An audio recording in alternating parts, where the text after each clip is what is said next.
set by the auditor at least the materiality for the financial statement as a whole. So it means the auditor set the tolerable misstatement amount at the level lower than the overall materiality for the entire set of financial statements. So this is also creates a margin of safety. If the aggregate of misstatement found in an individual account exceeds the tolerable misstatement, it signals a higher risk that overall materiality threshold might be exceeded. So the next one is to reduce to an appropriately low level the probability that aggregate of uncorrected and undetected misstatement exceeds the materiality for the financial statement as a whole. So it means the primary purpose the tolerable misstatement is to reduce the risk that undetected or uncorrected errors in individual accounts that could be collectively result in a material misstatement for the financial statement as a whole. It is also a risk of management tools. So the next one is allocated to the specific account balances. The class of transactions of disclosures using the professional judgment of the auditor.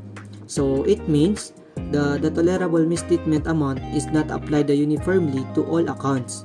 The auditor uses the professional judgment to allocate the tolerable misstatement to the specific accounts and transactions or disclosures based on the inherent risk, or the higher risk areas will typically have lower tolerable misstatement amounts. So tolerable misstatement used in a tolerable misstatement serves at two important purposes with the audit. So the first one is the assessing risk of material misstatement. The second one is to determine the nature, timing, and extent of further audit procedures. In assessing a risk of material misstatement, it means the tolerable misstatement level helps the auditor assess the risk of material misstatement. A lower tolerable misstatement suggests a higher risk, indicating a need for more extensive audit procedures. Conversely, a higher tolerable misstatement suggests the lower risk and potential less extensive procedures. In determining the nature, timing, and extent of further audit procedures, it means the tolerable misstatement level directly informs the auditors and decisions about the natures, timing, and extent of further audit procedures. If the tolerable misstatement for the specific account is low, the auditor will likely perform the more extensive procedures. Example, the more detailed testing, larger sample sizes. So if the tolerable misstatement is high, less extensive procedures might suffice. So the next one is nominal amount. The nominal amount is an amount at which any adjustment below it, individually or in aggregate, would be immaterial to the financial statement being audited, and the amount is consistently within the company's expectation. Not a materiality level, but rather a cutoff for an important misstatement. So it means the nominal amount is a threshold below which any adjustment, whether individually or in aggregate, are considered immaterial to the financial statement. It is also represent a level of insignificance where even the multiple small errors would not affect the overall fairness of the financial statement. The amount is also consistently within the company's expectation, meaning it's the level of error that company would typically consider acceptable. So in not a materiality level, it means it is the crucial of understand that the nominal amount is not materiality level. The materiality levels is overall and performance materiality are established to determine the significance or misstatement that could be influence of user decisions. The nominal amount on the other hand is a cutoff for the errors that are small they are considered inconsequential. So it's a practical threshold to avoid the excessive correction of minor discrepancies. So the next one is documentation of materiality. The auditor shall document the following. So the first one is the materiality for the financial statement as a whole. So meaning the auditor must be document the overall materiality level to determine for the entire set of financial statement. This is also includes the rationale behind the choosing benchmark, the percentage applied, and any qualitative considerations that influence the final materiality level. So the second one is performance materiality for the above. So meaning the auditor must be document the performance materiality or the tolerable misstatement level. So this is also the lower threshold set below the overall materiality level. So the documentation should be explained how this level was determined and how it was allocated to specific accounts, transactions, or disclosures. So the third one is revision to the above as the audit progresses. So meaning materiality levels are not fixed throughout the audit. If new information emerges during the audit that significantly changes the auditor's assessment for the risk or the nature of the entity. If the materiality levels might need a revision, any such of revisions must be documented along with the reasons for making the changes. So the next one is evaluation of misstatement. So first bullet is misstatement. Second bullet is amount per financial statement versus the amount per applicable financial reporting framework.